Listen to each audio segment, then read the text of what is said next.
Hi everybody, it's Mrs. Dunn. I'm here to talk about measures of central tendency today.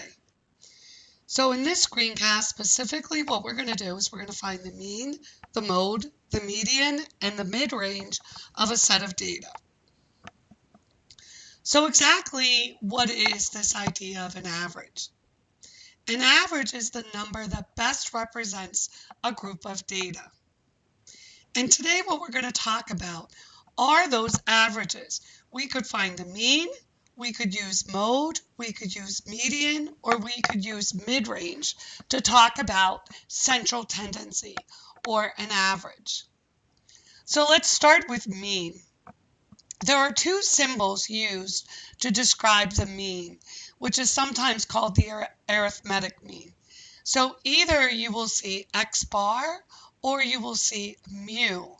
X bar and mu. X bar is the mean from a sample, and mu is the mean from the entire population.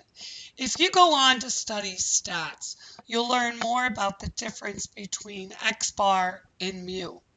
In this class, for most of our examples, we're going to be using X bar. So X bar is, by definition, the arithmetic mean or the arithmetic average. It's the sum of the data divided by the number of data.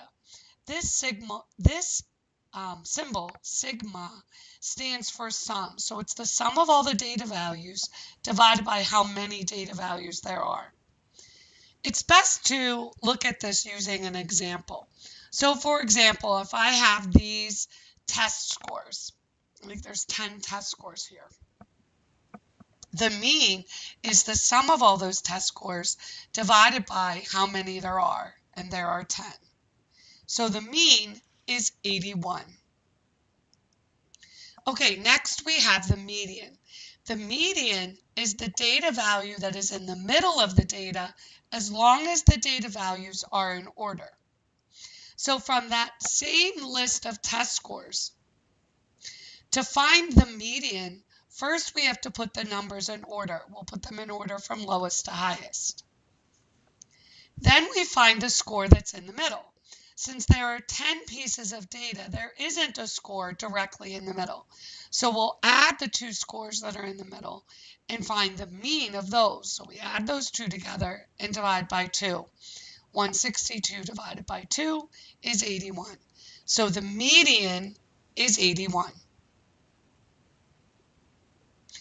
I wanted to show you if we have an odd number of data and we have those data in order, then here the median is simply that data value that is in the middle.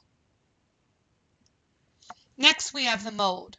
The mode is the data value that occurs the most. So from our test scores on the midterm, we're looking for those data values that occur most often. So you'll see every data value occurs once except the data value 70, which occurs twice. So the mode is 70. If we have data like this, so here's 6 pieces of data, and here we have 2 values that occur more than once. We have 2 65s and 2 80s. Since the 65 and score of 80 both occur twice, we have 2 modes. The modes are 65 and 80, and we say the data is bimodal. That simply means that there are 2 modes. The mid-range is the last way to measure central tendency. And the mid-range is defined as the lowest value plus the highest value divided by 2. So for these test scores on the midterm, you have to find the lowest and the highest test scores. The lowest test score is 64. The highest is 100. We'll add those together and divide by 2. And the mid-range is 82. Okay, that's it. Good luck.